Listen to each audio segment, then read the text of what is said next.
Tonight I woke up with a bad pain in my right foot.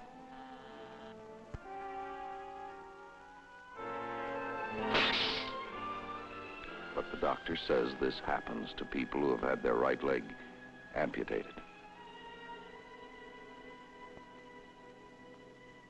At first I couldn't believe my leg was gone. A guy like me, who was always so active and always involved in sports, who spent so much of his time playing tennis or bowling when it was too cold for tennis. And when hunting, I could cover more rough country than any of them. I can't believe that at my age, I'll never be able to do most of these things again.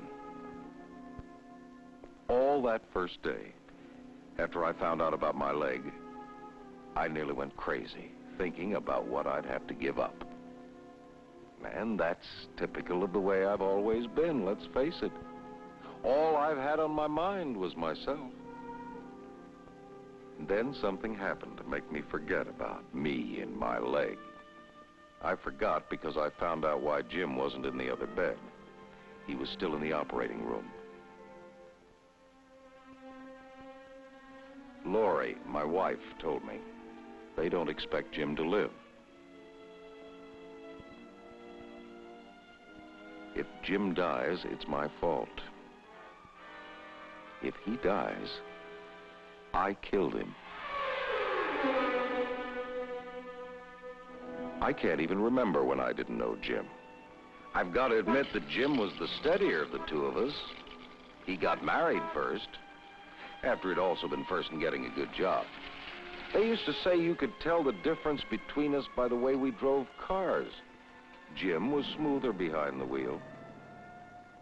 Always felt I was a born driver.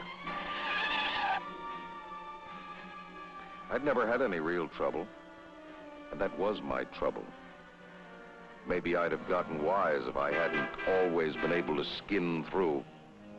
But I got away with some pretty bad habits, even when Lori was with me. Like going too fast in the wrong places.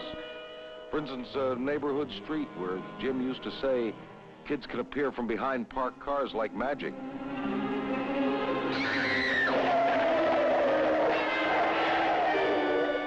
But the worst bad habit of all was thinking I was always as good a driver as I was sometimes.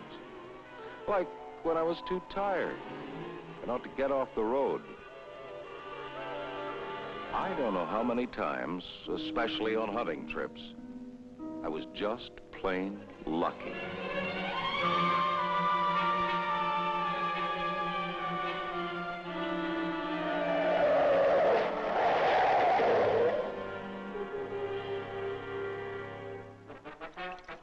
It was the same thing when I'd had a few drinks. Again, I got away with it. Too many times, after a party or some celebration or other, I drove. And there must have been an angel on my shoulder. Until that one night, when the angel wasn't there. The night I took the road that always leads to trouble. Highball Highway.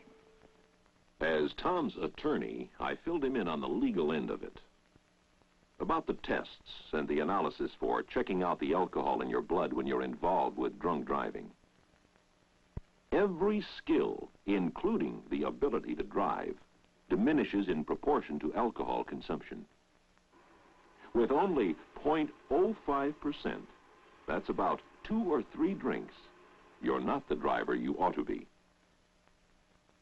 As the blood alcohol increases, you become more under the influence until everyone is affected at a level of 0.10%.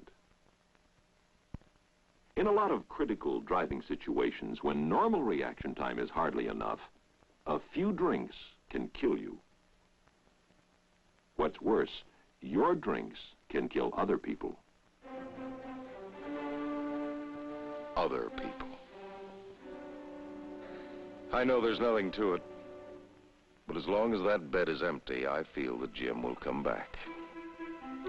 If they put somebody else in it. Anyway, I didn't know anything about alcohol in your blood the other night. 4 of us, Fred, Harley, Jim, and myself, had been bowling, the usual for Thursday night. Say, how about stopping by the Hideaway? No, I really shouldn't, fellas. Jim was the only one who really wanted to get home. What are we He had an waiting important sales meeting early the next day. He gave in without too much argument.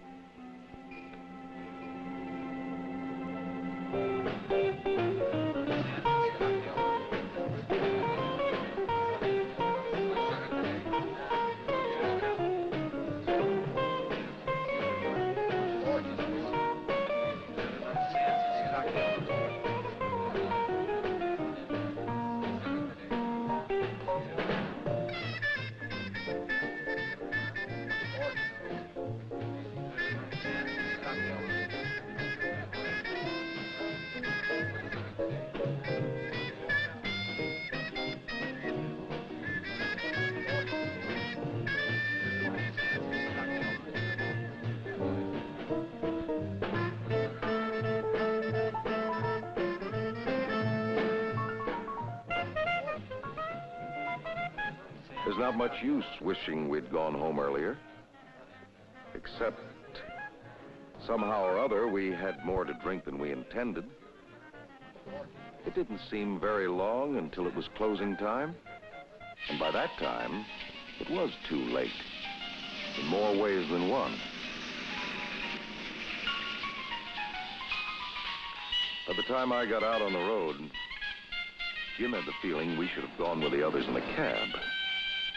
And I was beginning to feel the same way. But I wanted to get home, and I wanted to get Jim home. We haven't been home yet. Maybe Jim never will.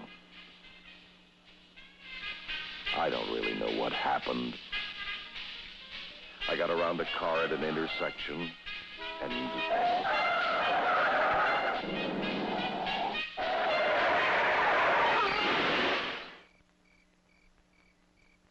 To avoid the other car, I skidded, lost control, and turned over. In a hospital bed in the middle of the night, nothing seems right. Nothing seems real. But this is real enough. If Jim goes, what about Margie, his wife? His widow. What about his children? What can I do?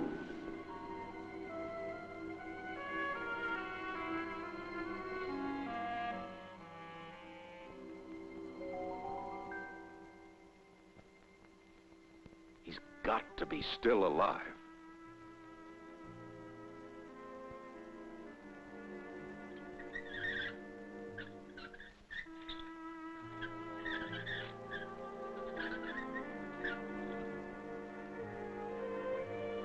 Hello, Tom. I've got a friend of yours here.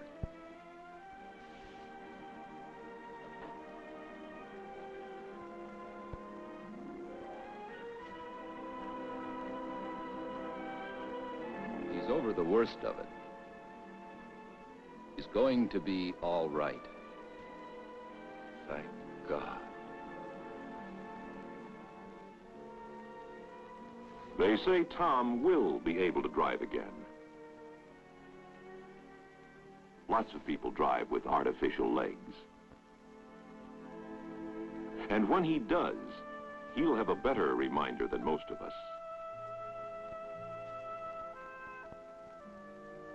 No matter how good a driver you are, there are times when you can't drive.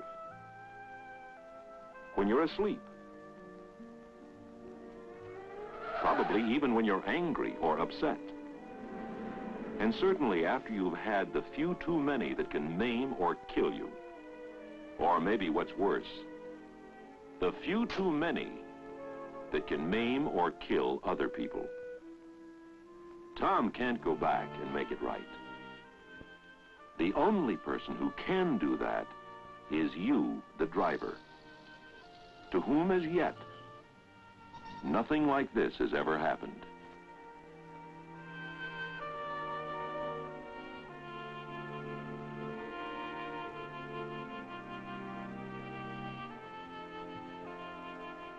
The unfortunate driver we've just seen could have been any one of us, even if we never drink.